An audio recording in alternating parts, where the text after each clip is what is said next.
स्वागत है आप सभी का गायत्री कॉलेज सांचौर की ऑनलाइन क्लासेस में। आज हम बात कर रहे हैं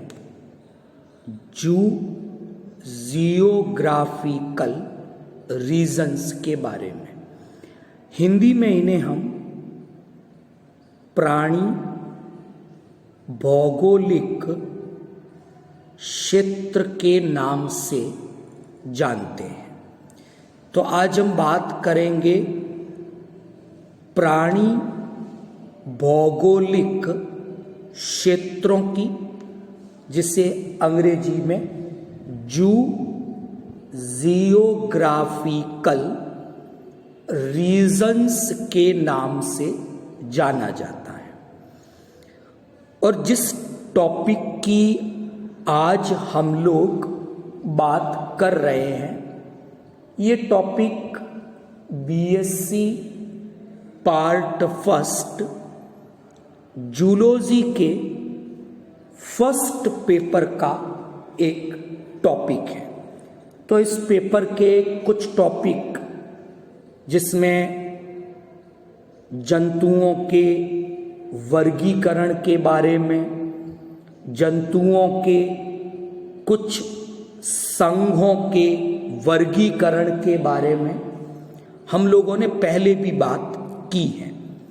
तो उसी पेपर का ये एक टॉपिक आज हम फिर डिस्कस कर रहे हैं, प्राणी भौगोलिक क्षेत्र, जिसे अंग्रेजी में जियोग्राफिकल रीजन्स के नाम से जाना जाता है। तो एग्जाम में बड़े क्वेश्चन, छोटे क्वेश्चन इस टॉपिक से पूछे जाते हैं। तो स्टार्ट करते हैं आज का अपना टॉपिक, प्राणी भौगोलिक क्षेत्र। टॉपिक शुरू करने से पहले हम समझेंगे कि जियोग्राफी क्या है, इसके बारे में एक छोटी सी डेफिनेशन डिस्कस करें। तो जियोग्राफी जीव विज्ञान की वह शाखा है जिसमें पृथ्वी पर जंतुओं के वितरण का अध्ययन किया जाता है। तो हम बेसिकली जो हमारा आज का टॉपिक है उसमें हम पृथ्वी पर जंतुओं के वितरण की, एनिमल्स के डिस्ट्रीब्यूशन की स्टडी करते हैं। तो जियोग्राफी प्राणी भौगोलिकी जीव विज्ञान की वह शाखा है जिसमें जंतुओं के वितरण का, एनिमल्स के डिस्ट्रीब्यूशन का अध्ययन किया जाता है। अगर हम जंतुओं के वितरण की बात करें तो जंतुओं का वितरण 3 लेवल पर है। पहला जियोग्राफिकल, जिसके बारे में हम आज के टॉपिक में बात करेंगे, यानी पूरे विश्व में जंतुओं के वितरण की बात करें। दूसरा है हमारा रीजनल। रीजनल का मतलब होता है क्षेत्रीय। रीजनल का मतलब एक पर्टिकुलर जो खंड है, पर्टिकुलर कोई भाग है, वहां पर कैसा वितरण है वो। और तीसरा है लोकल, स्थानीय की बात करें कि एक पर्टिकुलर जगह पर आवास में कैसा वितरण है जंतुओं का। तो यहां पर आज के टॉपिक में हम पूरे विश्व में जंतुओं के वितरण का अध्ययन करेंगे, उसके बारे में हम बात करेंगे।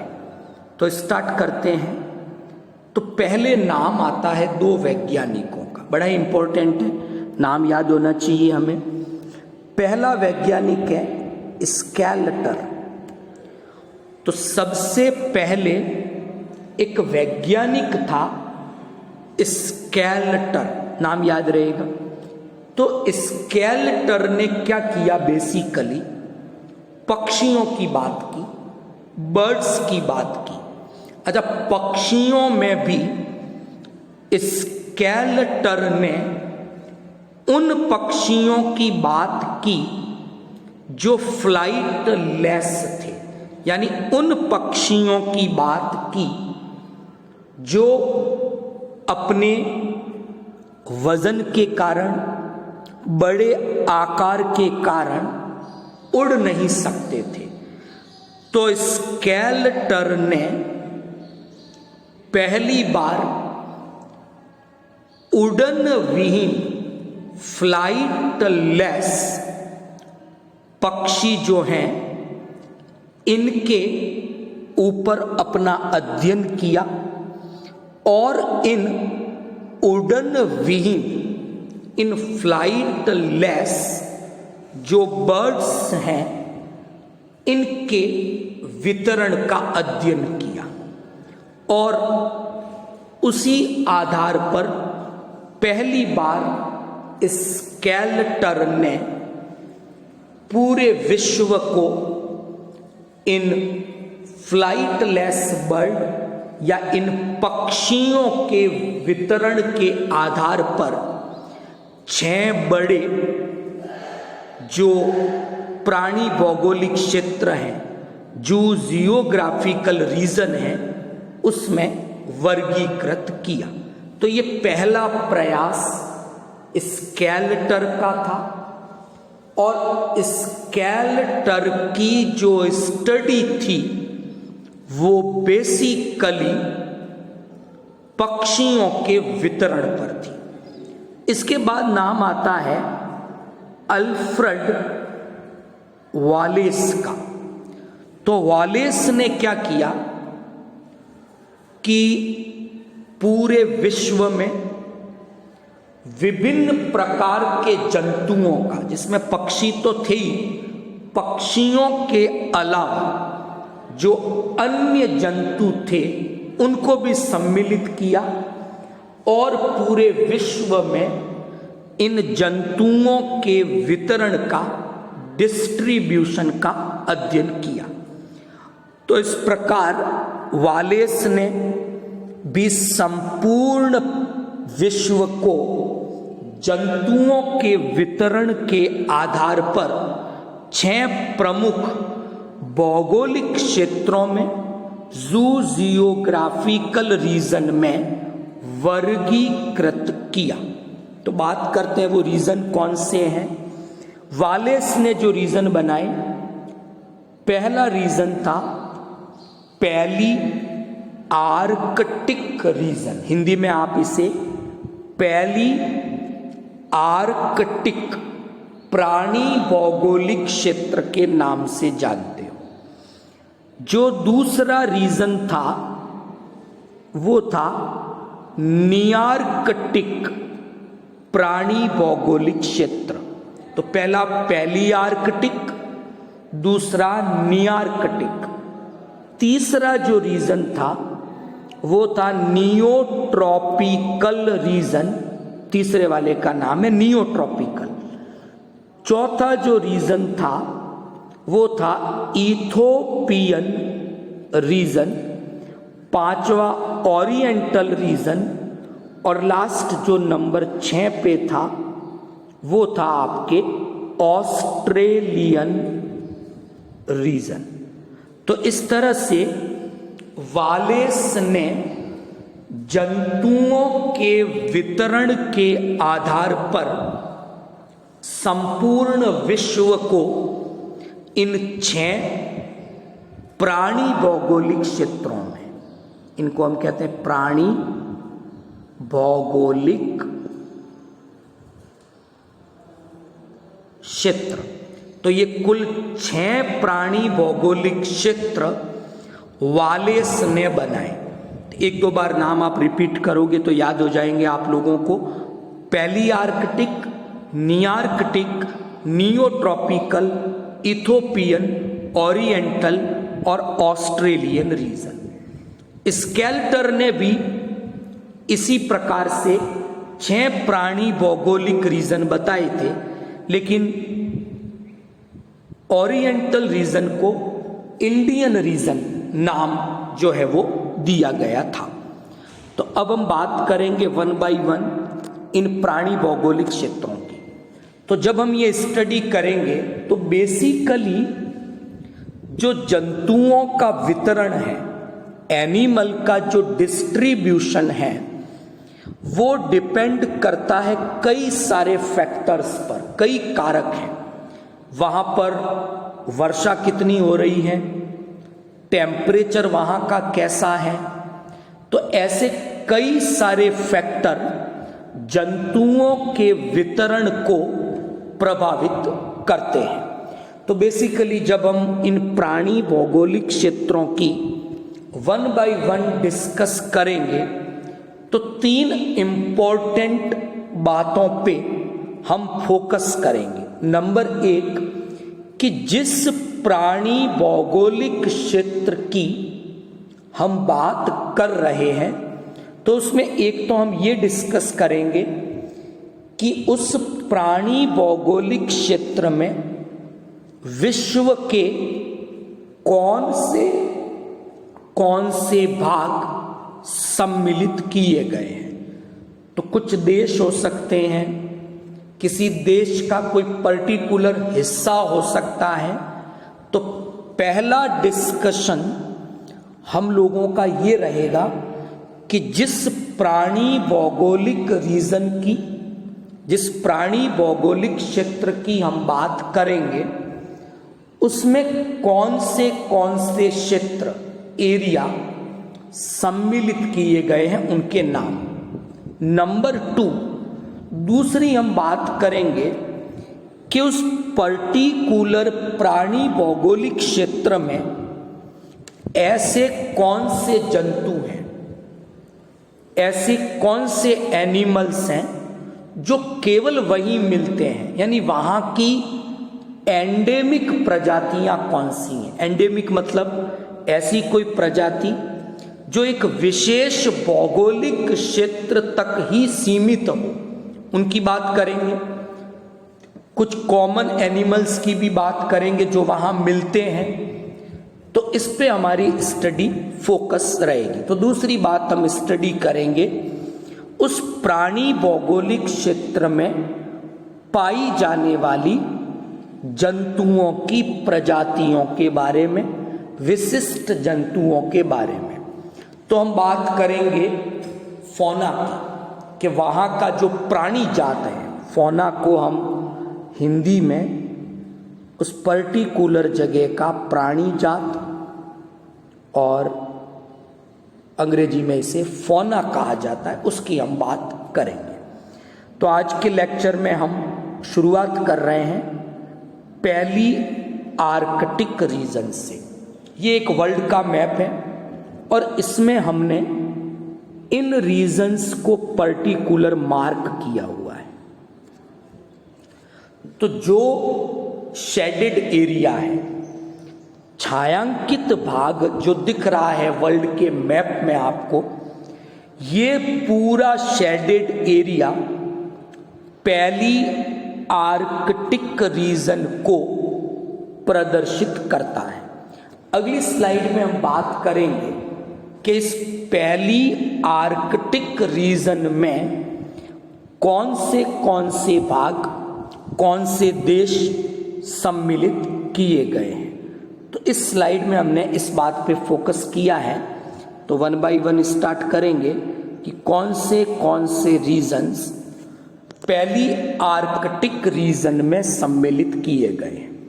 तो यहां पर अगर हम देखें तो करीब करीब पूरा का पूरा यूरोप महाद्वीप एक इसमें आ जाएगा। नंबर 1 कि पूरा का पूरा आपके यूरोप महाद्वीप आ गया, चाइना, जापान, साइबेरिया, आपके लिए तो बड़ा नोन टर्म है साइबेरियन क्रेन। हमारे यहाँ माइग्रेटरी बर्ड्स आते हैं। तो ये जो मैंने बात की, यूरोप कंप्लीट, चाइना, जापान और साइबेरिया, इन नामों पे आप फोकस कर लें। इसके अलावा एशिया की अगर मैं बात करता हूँ तो हमारे यहाँ जो हिमालय का नॉर्थ रीजन है वो भी इसमें सम्मिलित किया गया है। मंचूरिया है, ये भी इसमें सम्मिलित किया गया है। तो बेसिकली ये 4-5 भाग आपको बताए जो पहली आर्कटिक रीजन में सम्मिलित किए गए हैं। तो इसमें बेसिकली आप नाम याद कर लें, Europe, China, Japan, Siberia, Manchuria और हिमालय का जो नॉर्थ पार्ट है ये इस पहली आर्कटिक रीजन में सम्मिलित किया गया है। आप यहाँ पर इस शेडेड एरिया में भी इसे देख सकते हैं। अब बात करेंगे यहाँ की कुछ स्पेशल कंडीशंस की, क्योंकि हमने बताया था कि किसी भौगोलिक क्षेत्र में कौन से जंतु होंगे, यानी वहाँ का फौना, प्राणी जात कैसा होगा, ये निर्भर करता है एक्चुअल में वहाँ के क्लाइमेट पर, टेम्परेचर, रेनफॉल, इस पर। तो अगर हम यहाँ देखते हैं तो यहाँ का टेम्परेचर आर्कटिक क्षेत्र है। बेसिकली ये कुछ हिस्सा इसका आर्कटिक रीजन में आता है। तो यहाँ पर दोनों ही प्रकार की कंडीशन है। जैसे हम देखते हैं कोणधारी वन मिलते हैं यहाँ पर, टुंड्रा मिलेगा यहाँ पर। तो इस तरह की कंडीशंस यहाँ पर मिलती हैं। तो उसी के अकॉर्डिंग यहाँ पर जंतुओं में भी डाइवर्सिटी दिखेगी। जैसे वर्टिब्रेट की अगर बात करें, 135 स्थलीय कशेरुकी जंतुओं की फैमिली यहाँ पर मिलती है, जिसमें 33 फैमिलीज मैमल्स की है, 68 बर्ड्स की है, 24 रेप्टाइल्स की है, 10 एम्फीबियंस हैं और 13 हैं वो फ्रेश वाटर की फिशेस यहाँ पर मिलती है। अच्छा, ये इतना बड़ा एरिया है पहली आर्कटिक रीजन कि इसको इजीली स्टडी के हिसाब से 4 पार्ट में फिर डिवाइड किया गया है। तो वो कौन से 4 पार्ट है? यूरोपियन रीजन है, मेडिटेरियन सब रीजन हो जाएगा, साइबेरियन रीजन और मंचूरियन सब रीजन। तो एग्जाम में अगर आप पिछले सालों के पेपर देखते हो तो वहां 1 मार्क्स का कई बार एक क्वेश्चन पूछा जाता है कि जो पहली आर्कटिक रीजन है, जो पहली आर्कटिक प्राणी भौगोलिक क्षेत्र है, उसके सब रीजन, उप क्षेत्रों के नाम। तो यूरोपियन, मेडिटेरेनियन, साइबेरियन और मंचूरियन, ये 4 सब रीजन इसके हैं। अब यहां आपको क्या क्या दिखेगा? तो कुछ पर्टिकुलर जो एंडेमिक स्पीशीज हैं यहाँ की, तो एक तो रेड पांडा, ये हो गया। एक सैलामेंडर है, वो यहाँ मिलता है। एलिगेटर है चाइनीज, वो मिलते हैं। मूस मिलते हैं और लीमा, ये यहाँ पर मिलती है। अच्छा, इसके अलावा पक्षियों में देखें, मैमल्स की बात करें तो ये रेड पांडा के अलावा जिएंट पांडा है, रैकोफोरस है, एम्फीबिया की एक स्पीशीज, हेजेग स्पैरो है, हेरॉन है, रेड फॉक्स है। इस तरह की कुछ स्पीशीज यहाँ पर ये डाइवर्सिटी देखने को हमें मिलती है। तो आज हमने बात की प्राणी भौगोलिक क्षेत्रों के इंट्रोडक्टिव पार्ट की, और इसमें हमने डिस्कस किया आज पहले प्राणी भौगोलिक क्षेत्र के बारे में, जिसका नाम था पहली आर्कटिक प्राणी भौगोलिक क्षेत्र। कौन से भाग विश्व के इसमें सम्मिलित किए गए हैं, इस पे बात की। तो China, Manchuria, Europe, Japan, Siberia, इन सब को इसमें सम्मिलित किया गया है। फिर यहाँ की क्लाइमेटिक कंडीशंस की बात की और यहाँ पर जो जो फौना प्राणी जात पाया जाता है उसमें से कुछ एग्जाम्पल्स हमने यहाँ पर लिए। तो आई होप आज का जो लेक्चर था वो आपको समझ में आया होगा। कल हम लोग बात करेंगे जो दूसरा प्राणी भौगोलिक क्षेत्र है पहली आर्कटिक के बाद, नियार्कटिक प्राणी भौगोलिक क्षेत्र, जिसमें बेसिकली नॉर्थ अमेरिका महाद्वीप, उत्तरी अमेरिका महाद्वीप वो सम्मिलित किया गया है। उसमें कौन सी एनिमल स्पीशीज हैं उस पे कल हम लोग बात करेंगे। वीडियो को लाइक और शेयर करें। Thank you all of you.